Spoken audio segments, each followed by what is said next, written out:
Philippines में एक लड़की डॉक्टरी की पढ़ाई करने जाती है, राजस्थान के जयपुर की रहने वाली, नाम भावना। वहां से वो एमबीबीएस पूरी अपनी कंप्लीट कोर्स कर लेती है। इसके बाद वो इंडिया लौट आती है। अब उसको पीजी करना था। पीजी करने के लिए दिल्ली में कोचिंग लेती है। वीकली दिल्ली में उसका एग्जाम होता है। रहने वाली जयपुर के करीब एक गांव की थी, तो एग्जाम से 2 दिन पहले वो अक्सर दिल्ली आती और एग्जाम देती। दिल्ली में उसकी एक बहन थी, तो अक्सर वो अपनी बहन के घर ही ठहरा करती थी। अभी 24 अप्रैल को भी उसका एग्जाम था। वो एग्जाम देने के लिए घर से आई। 21-22 अप्रैल को वो अपनी बहन के पास रही। फिर उसने अपनी माँ को फोन किया, एग्जाम देकर मैं 24 अप्रैल को घर लौट आएंगी। लेकिन वो घर नहीं लौटती है, बल्कि 24 अप्रैल को एक फोन आता है डॉक्टर भावना की माँ के पास। डॉक्टर भावना की माँ को फोन करने वाला कहता है कि आपकी बेटी भावना बुरी तरह से आग से झुलस गई है और वो इस वक्त हिसार के एक हॉस्पिटल में एडमिट है। माँ हंसती है। इसलिए हंसती है क्योंकि उसे पता है कि उसकी बेटी हिसार नहीं बल्कि दिल्ली में है, क्योंकि वो वहां पे एग्जाम देने के लिए गई थी। वीकली टेस्ट हमेशा देने जाती है और अपनी बहन के पास थी। और 21, 22, 23 उसकी फोन पर बात भी हुई। उसके बाद भावना ने कहा मैं 24 को वापस जयपुर लौट रही हूँ। तो उसने कहा मजाक मत करो और फोन काट दिया। पर फिर माँ को फिक्र हुई। उसने बहन से पूछा, बहन ने कहा बहन तो है नहीं, वो तो चली गई। माँ ने उस नंबर पर दोबारा कॉल किया जिस शख्स ने कॉल किया था। उस शख्स ने कहा कि देखिए मैं मजाक नहीं कर रहा हूँ, मेरा नाम उदेश है, हिसार में हूँ और आपकी बेटी बुरी तरह से झुलस गई और इस वक्त इस अस्पताल में हिसार के। फिर वो कहता रुकिए मैं आपको वीडियो कॉल करता हूँ। वो वीडियो कॉल करके उसके बाद उस घायल बेटी को दिखाता है। अब माँ को यकीन हो जाता है। माँ बदहवास जयपुर से भागती है, हिसार पहुंचती है। हिसार पहुंचने के बाद देखती है उसकी बेटी की हालत बहुत खराब है। 80% बर्न था, 80% अगर कोई जल जाए तो बहुत सीरियस माना जाता है। अब उसने कहा कि जिस शख्स ने अस्पताल तक पहुंचाया उसे ढूंढूं, उसके नंबर पे कॉल किया तो पता चला वो तो है ही नहीं। अस्पताल के सीसीटीवी कैमरे में भी वो शख्स यानी कि उदेश उस लड़की को लाता और जाता हुआ कैमरे में कैद भी हुआ। अब वहाँ हालत ठीक नहीं थी। हिसार जैसी जगह पर हॉस्पिटल में इलाज, माँ को लगा कि ये ठीक नहीं है, कहीं और ले जाएं। डॉक्टरों ने मना किया। उन्होंने कहा ये सीरियस मैटर है, आप अभी इस वक्त कहीं और रेफर नहीं कर सकते। लेकिन फिर भी माँ अपनी बेटी की जान बचाने के लिए उसे वहाँ से जयपुर ले आई। जयपुर के अस्पताल में उसे एडमिट किया, लेकिन अफसोस डॉक्टर भावना को बचाया नहीं जा सका। डॉक्टर भावना की मौत हो गई। अब जब मौत हुई तो माँ ने फिर एक 0 FIR लिखाया जयपुर में। उसने कहा कि मेरी बेटी जो जलकर जिसकी मौत हुई है ये एक हादसा नहीं बल्कि एक मर्डर है। मेरी बेटी का कत्ल किया गया और ये कत्ल किसी और ने नहीं बल्कि उसी शख्स ने किया जिस शख्स ने डॉक्टर भावना को अस्पताल पहुंचाया था घायल हालत में, यानी उदेश। अब उदेश हरियाणा एग्रीकल्चर यूनिवर्सिटी में क्लर्क के तौर पर काम करता था। पुलिस में रिपोर्ट लिखाई गई। पुलिस वहां से हिसार की पुलिस से कांटेक्ट करती है। अब उदेश के घर के पते पर पहुंचती है, पर उदेश गायब, उसका मोबाइल स्विच ऑफ। अब जब उदेश गायब, मोबाइल बंद, तो पहला शक यही है कि वाकई उसका इसमें कोई रोल है डॉक्टर भावना की मौत में। अब पुलिस उसके पीछे लग जाती है। इधर पीछे लगने के साथ साथ अब पुलिस तफ्तीश कर रही है कि आखिर डॉक्टर भावना, उदेश, वो जयपुर की, ये हिसार, इन दोनों का कनेक्शन क्या है। जब तफ्तीश करती है तो फिर एक कहानी सामने आती है। पता चला कि असल में उदेश और डॉक्टर भावना दूर के रिश्तेदार थे। उदेश की मामा की साली थी डॉक्टर भावना। और एक वक्त ऐसा था जब उदेश और डॉक्टर भावना के रिश्ते की बात चली थी। दोनों घर वाले चाहते थे शादी हो जाए। उदेश के माँ बाप तैयार थे, लेकिन डॉक्टर भावना की माँ तैयार नहीं थी। असल में उन्हें यह था कि उनकी बेटी डॉक्टर बनेगी। शायद वो ये नहीं चाहते थे कि उनकी बेटी की शादी एक क्लर्क से हो, तो उन्होंने मना कर दिया।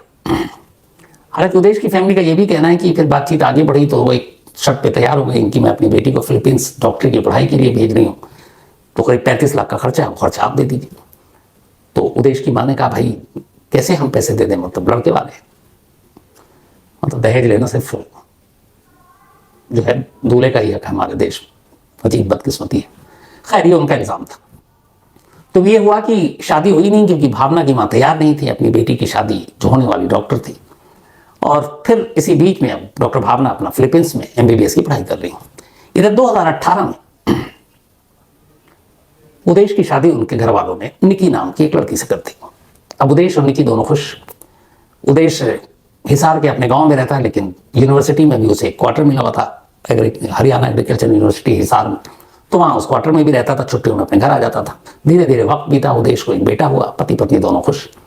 लेकिन उधर फिलीपींस जाने के बाद और रिश्ते के अधूरे रह जाने के बावजूद भावना उदेश को नहीं भूली। उसे उदेश से प्यार था, लेकिन वक्त ऐसा कि रिश्ता तय नहीं हुआ, शादी कहीं और हो गई। अब उदेश एक शादीशुदा इंसान, उदेश ने भी अब धीरे धीरे भावना उसको फोन करती, फिर वो उसे ब्लॉक करता जाता, कई बार ऐसा हुआ। अब भावना परेशान होने लगी। इस दौरान में उसकी MBBS कंप्लीट हो गई, वो इंडिया आ गई। इंडिया आने के बाद मास्टर करने के लिए उसने कोचिंग ज्वाइन किया और डेली अक्सर दिल्ली में टेस्ट देने के लिए आती। लेकिन वो लगातार उदेश को फोन करती, उदेश उसके नंबर को ब्लॉक कर देता, मैसेज का रिप्लाई नहीं करता। वो तंग आ गई। फिर उसने एक अजीब काम किया, उसने उदेश की वाइफ निकी को फोन करना शुरू किया और उसने कहा कि निकी, मैं जानती हूं कि तुम दोनों पति पत्नी हो, लेकिन मेरी हालात ठीक नहीं है, मैं उदेश से बहुत प्यार करती हूँ, हमारी शादी नहीं हो पाई, मैं डिप्रेशन में हूँ, मेरी हालत ठीक नहीं है, पता नहीं मैं क्या कर लूँ, क्या हो जाए, तो तुम मेरी मदद करो। निकी ने पूछा क्या मदद करो? उसने कहा कि तुम मेरी उदेश से बात करा दो। अब वो निकी को फोन करती, उधर उदेश उसे मना करता, लेकिन वो निकी को मैसेज करती, निकी को फोन करती और ये सारी सिलसिला चलता रहा। अब इसी दौरान में कहानी ये है कि दूसरा पार्ट ये कि वो 24 अप्रैल को अचानक दिल्ली टेस्ट देने के लिए आती है और हिसार के उसी एग्रीकल्चर यूनिवर्सिटी में वो जली हुई हालत में मिलती है जिस यूनिवर्सिटी में उदेश बतौर क्लर्क काम करता था। और इत्तेफाक से जिस कमरे में वो जली वो वही क्वार्टर था जो उदेश को मिला हुआ था। अब भावना दिल्ली से हिसार कैसे पहुंच गई, सवाल था। इसकी एक कहानी सामने आई कि 24 अप्रैल को अचानक उदेश ने अपनी पत्नी निकी को फोन किया और कहा कि मैंने भावना को देखा हिसार में। निकी घबरा गई। उसने कहा देखो वो तुमको लेके बहुत ज्यादा पॉजिटिव है, तुम वहां से निकल जाओ और क्वार्टर में मत रहना। यही बात हुई थी। और इसके बाद फिर अचानक उसी क्वार्टर से 80% जली हुई हालत में भावना मिलती है। अब यहां तक की कहानी, वो सारे चैट जो निकी और भावना के साथ हुए उदेश को लेकर, ये सारी चीजें पुलिस की जानकारी में आई। लेकिन इधर उदेश गायब, पुलिस ढूंढ रही है, शक गहराता जा रहा। पर आखिरकार 6 दिन बाद उदेश उसी हिसार में छुपा हुआ मिल गया और पुलिस ने उसे गिरफ्तार कर लिया। गिरफ्तार इसलिए क्योंकि भावना की मां ने FIR लिखाई थी कि उनकी बेटी किसी हादसे का शिकार नहीं हुई, बल्कि उसे जलाकर मारा है और मारने वाला वही शख्स है जो उसे अस्पताल पहुंचाया, यानी उदेश। अब जब उदेश गिरफ्तार हो गया तो उदेश ने अपनी कहानी सुनाई। उसने कहा साहब मैंने नहीं मारा, 24 अप्रैल को अचानक भावना को मैंने हिसार में देखा, मैंने अपनी पत्नी को फोन किया, पत्नी ने कहा क्वार्टर मत जाना। मैं वहां से निकल रहा था, क्वार्टर के दरवाजे बंद कर दिए, लेकिन वो दीवार फांद कर अंदर आ गई और उस दीवार के पास कुछ ईंटें मिली हैं पुलिस को मौका वारदात पर, जो ऐसा था कि शायद तोड़कर या ईंटें हटाकर जैसे कोई दाखिल होता है। और उसने कहा कि उसके बाद उसने अपने आप पर वो साथ में एक पेट्रोल का कैन लेकर आई थी और उसने पेट्रोल छिड़क कर खुद को आग लगा दी। जब वो आग लगाई मैं घबरा गया, फिर मैंने किसी तरह आग बुझाने की कोशिश की और उसको उठाकर अस्पताल ले गया। और अस्पताल में एडमिट करने के बाद मैंने उसकी माँ को फोन किया। अगर मैं कातिल होता या उसे मैंने जलाया होता तो मैं उसे अस्पताल नहीं ले जाता, मैं भाग जाता। अब उसकी ये कहानी, पुलिस भी ये सोच रही कि अगर ये मार रहा है तो फिर अस्पताल क्यों ले जा रहा है। लेकिन कई ऐसे केस हुए जिसमें आप किसी को मारने की कोशिश करते हो, फिर गिल्टी होती है, पकड़े जाने का डर होता है, तो आप हॉस्पिटल में ले जाते हो। वैसे बहुत सारे केस हुए। तो पुलिस अब पूरी तरह से उदेश की बात पर भी भरोसा नहीं कर रही है। अब जब उदेश गिरफ्तार हुआ तो निकी पुलिस स्टेशन पहुंच गई। निकी ने कहा कि मेरा पति बेकसूर है, वो कभी भावना को नहीं मार सकता, इसलिए कि वो तो हमेशा भावना से दूर भागने की कोशिश कर रहा था। भावना उसके पीछे पड़ी हुई थी और भावना ने उदेश को हासिल करने के लिए मेरी मदद मांगी, मेरा सहारा लिया। और मैं अजीब कश्मकश में थी कि मैं क्या करूं। एक तरफ पत्नी और मेरे ही पति से वो कह रही है कि मैं प्यार करती हूं और मैं डिप्रेशन में हूं। उदेश से अगर से मेरी बात हो जाए तो शायद मैं नॉर्मल हो जाऊं, एक बार नॉर्मल हो जाऊं तो फिर तुम दोनों की जिंदगी से निकल जाऊंगी। पुलिस ने कहा कि इस बात के सबूत क्या है। निकी ने करीब 60 पन्नों के व्हाट्सएप चैट जो निकी और डॉक्टर भावना के बीच हुए थे पुलिस को सौंप दिए। वो चैट पढ़ने से एक चीज साफ हो गया, वो ये कि वाकई डॉक्टर भावना एक तरफा बेइंतहा उदेश से प्यार करती थी और वो ये भी कहती थी कि अगर उदेश नहीं मिला तो पता नहीं मैं क्या कर लूंगी। अब एक साथ 3 कहानियां थी। डॉक्टर भावना की मां की कहानी ये कि जिस शख्स ने अस्पताल पहुंचाया यानी उदेश, उसी ने डॉक्टर भावना को जलाकर मार डाला। दूसरी कहानी उदेश की है जिसने कहा कि वो अचानक आ गई और मैं तो उससे हर जगह से ब्लॉक कर रखा था और उसने खुद को पेट्रोल डाला और आग लगा ली और मैं उसे अस्पताल ले गया, मैं बेकसूर हूं।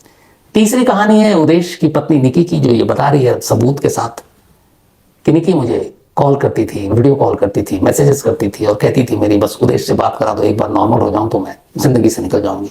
और वो सबूत। इस कहानी की ये 3 किरदार और डॉक्टर भावना की मां को मिलाने तो 4 किरदार। फिलहाल उदेश पुलिस की कस्टडी में है। डॉक्टर भावना के घर वालों का इल्जाम यही है कि उदेश कातिल है, लेकिन पुलिस के पास अभी तक यही सबूत नहीं है कि डॉक्टर भावना की मौत एक कत्ल है, सुसाइड है, हादसा है या साजिश है। बेशक उदेश पुलिस के कब्जे में है, लेकिन डायरेक्ट कोई सबूत उसके खिलाफ भी नहीं अभी तक मिल रहा है। अब इन सारे केसेस को अगर कोई सुलझा सकता है तो वो एक, और इत्तेफाक से अभी तक ये पता नहीं चल पा रहा है, और वो ये है कि जिस पेट्रोल से, जिस केन में पेट्रोल लेकर या तो उदेश आया या भावना आई, वो पेट्रोल किसने खरीदा, वो केन कहां से मिला, कौन लेकर आया, और जो लेकर आया वही गुनहगार। अगर डॉक्टर भावना ये अपने साथ लेकर इस एग्रीकल्चर यूनिवर्सिटी के उस क्वार्टर में उदेश के पहुंची तो फिर ये साबित हो जाएगा कि एक सुसाइड का केस है।